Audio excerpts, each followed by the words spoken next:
JB타임즈. 네, 시선 집중의 문을 여는 JB타임즈 더 막내 작가와 함께합니다. 어서 오세요. 네, 안녕하세요. 더마카입니다. 네. 박요한님이 네. 시선 집중 유튜브로 들으려고 무선 이어폰 사 가지고 듣고 있습니다. 오 예. 네, 이 시간 함께 하시려고 돈을 쓰셨어요. 오 예. 감사합니다. 네, 유튜브로도 보실 수 있으니까 빨리빨리 들어와 주시고요. 포근이님이 제가 여기 단골인데 한동안 서운해서 안 왔습니다. 왜 서운하셨을까? 그러게요. 오늘부터는 좀 혹시 풀리시면. 커피 쿠폰 안 보내드려서 그런 거 아닐까? 아, 그런가요? 네. 네, 그러면 나중에 신청하시고요. 자, 뉴스와 분석이 함께하는 JB타임즈. 네. 오늘도 삐딱 정신에 입각해서 주요 뉴스를 챙겨드리겠습니다. AS 타임부터 가볼까요? 네, 남양유업 발효유 제품이 코로나 억제 효과가 있다. 이 발표 하나로 남양유업 주가가 폭등을 했습니다. 그랬다면서요. 발표 당일에만 개미들이 54억 원어치를 순매수했어요. 네. 근데 이분들 물리신 거죠. 그러게.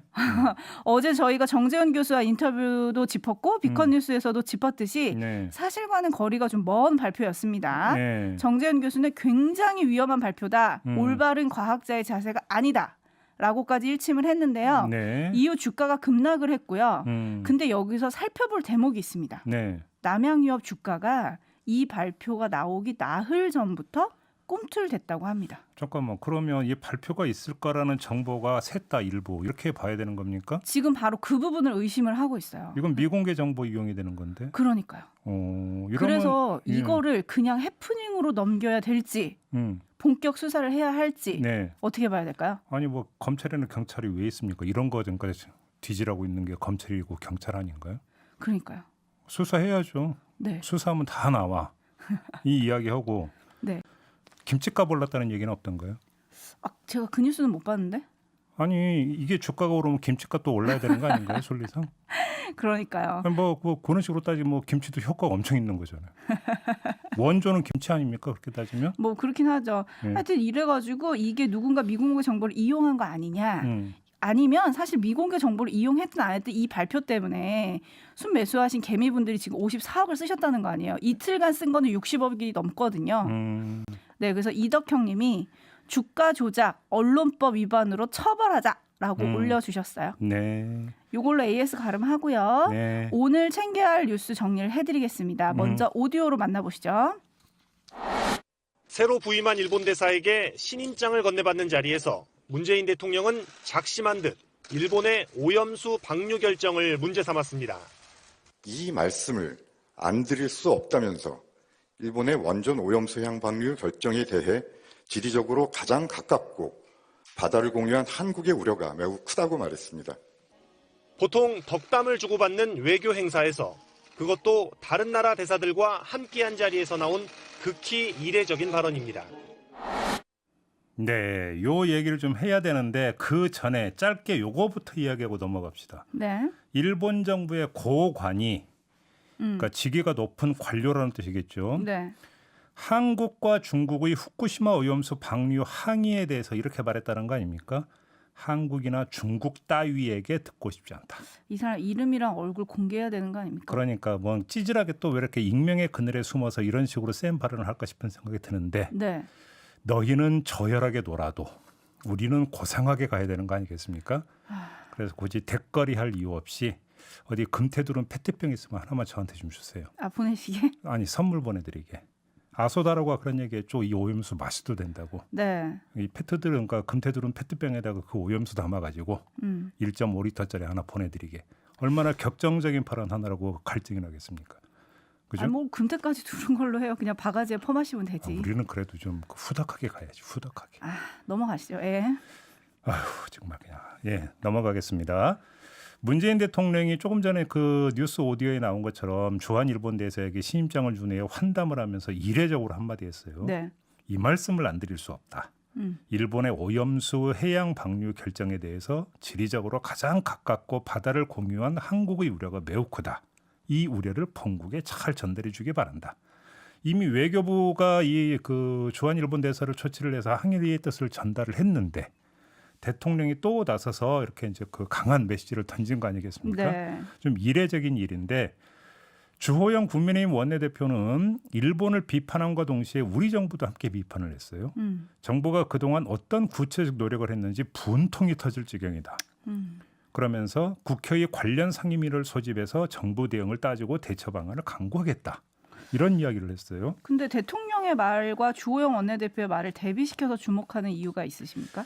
자, 일단 문재인 대통령의 강경 모드 아니겠습니까? 근데 조금 전에 전해드린 이 그 멘트만이 아니라 국제해양법재판소에 제소하는 방안을 검토하라고 또 지시를 내리기도 했거든요. 네. 대일 강경 모드를 진두지휘하고 있다. 대통령이. 이렇게 정리를 해도 될 것 같은데 국민의힘은 이런 청와대의 모드를 경계심을 갖고 지켜보는 거 아니냐. 이런 해석이 가능해질 것 같아요. 무슨 경계심이냐. 2019년 수출 규제 조치로 촉발된 한일전 기억하시죠? 네. 이런 상황이 재현되고 이것이 문재인 대통령의 입지 강화로 이어지는 것 아닌가 하는 우려를 깔고 지금 견제구를 날리고 있는 거 아니냐. 이렇게도 정치적으로 해석할 여지는 좀 있을 것 약간 같습니다. 정치적으로 해석하자면 재보궐패배로 좀 코너에 몰렸던 문 대통령이 다시 전면에 나설 수 있는 정치적인 상황이 만들어졌다. 그렇죠. 근데 이거는 좀 양날의 검 아니에요? 네. 실질적으로 방류가 이루어지는 2년 안에 예. 우리 정부가 좀 제대로 막지 못하면 민심은 더 악화될 텐데요. 근데 어차피 방류는 2년 뒤에 이루어지는 거잖아요. 그렇죠. 그러면 2년 사이에는 자유롭게 또 정치적으로 대응을 할 수 있다는 뜻이 되는 것이기도 하겠죠. 그렇지 않나요? 아, 그렇게 볼 수도 있다. 네. 그렇게 볼 수도 있다. 네. 알겠습니다. 근데 사실 이 뉴스는 거의 모든 국민들을 분노에 이르게 하는 거나 마찬가지잖아요. 그렇죠. 지금도 보니까 온집님께서 오염수가 아니라 살생수라 불러야 합니다. 라고 해주셨고 그다음에 일본 정부의 이기주의다. 이건 정말 김씨님은 그런 의견을 주셨고요. 이기주의라는 건 고상한 표현이죠. 고상한 고상해요? 그럼요. 폐악질이죠. 폐악질. 아, 네. 그리고 은혜님은 한국 따위? 에이! 삐리리라고 보내주셨습니다. 삐리리죠. 네. 인용하면 안 되죠. 네. 그리고 올림픽 불참 얘기가 좀 계속 나오고 있는데 오. 네. 계속 촌철님들이 지금 올려주고 계신데 그것도 한번 검토해볼 만한 카드 같은데요. 네, 근데 또 항상 나오는 얘기가 그러면 스포츠 선수들은 어떡하냐. 그러니까 항상 문제가 정치는 올림픽 정신에서 개입되면 안 된다. 또 이런 이야기를 하는 네, 건데. 그렇죠. 글쎄, 근데 이게 올림픽의 가장 기본 정신은 국제 평화 아닙니까? 네. 근데 그 오염수 해양 방류가 국제 평화하고 이게 연결이 되는 행위입니까? 또 보자면 그렇게도 볼 수 있는 거 아니겠습니까? 그렇죠. 지금 늘 아이솔레이션님도 도쿄올림픽 보이콧해라 이런 얘기를 보내주고 계신데 이걸 좀 검토를 해봐야 될 것 같고요. 네. 그런데 어제 저녁에 다른 뉴스에서 지난해 10월에 정부 TF 보고서에 오염수 정화 주장이 타당하다. 일본이 얘기하는 그 기술이 보장이 된다면 우리나라 환경에 별로 영향을 안 미칠 수 있다. 이런 내용이 들어가 있다는 보도가 나왔잖아요. 근데 문제는 그 기술이 뭔가 담보될 수 있느냐가 일단 관건인 것이고. 그렇긴 하지만 어쨌든 이게 야당에서 말하는 정부 대응이 문제가 있었다. 그동안 너무 안일했다. 이런 공격의 포인트를 줄 수 있지 않을까요? 근데 문제는 이런 부분들도 있는 거예요. 우리 정부 대응을 자꾸 이야기를 하는데 네. 예를 들어서 지금 그 일본 정부가 어떤 결정을 내리지 않은 상황이었잖아요.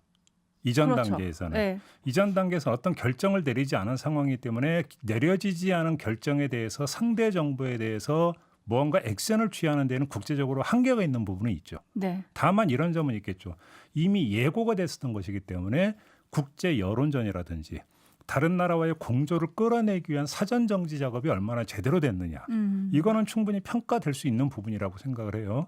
하지만 왜 못 막았느냐라고 하는 부분들은 예를 들어서 우리 정부가 뭐를 검토하고 있는데 일본 정부가 야 그거 하지 마. 우리 입장은 반대야. 이래버리면 어떻게 되겠습니까 또?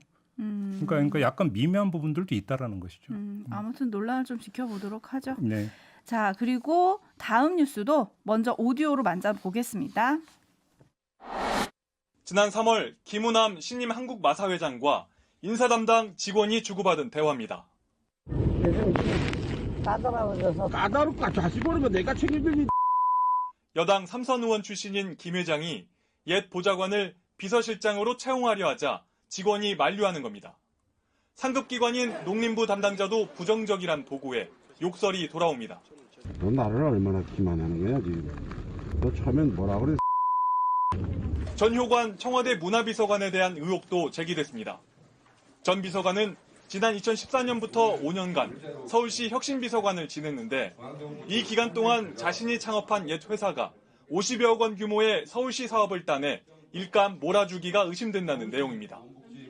문재인 대통령은 두 사람에 대한 감찰을 지시했습니다. 그러니까요. 지금 두 사람이 등장을 했죠. 전효관 청와대 문화비서관, 그다음에 네. 김우남 마사회장.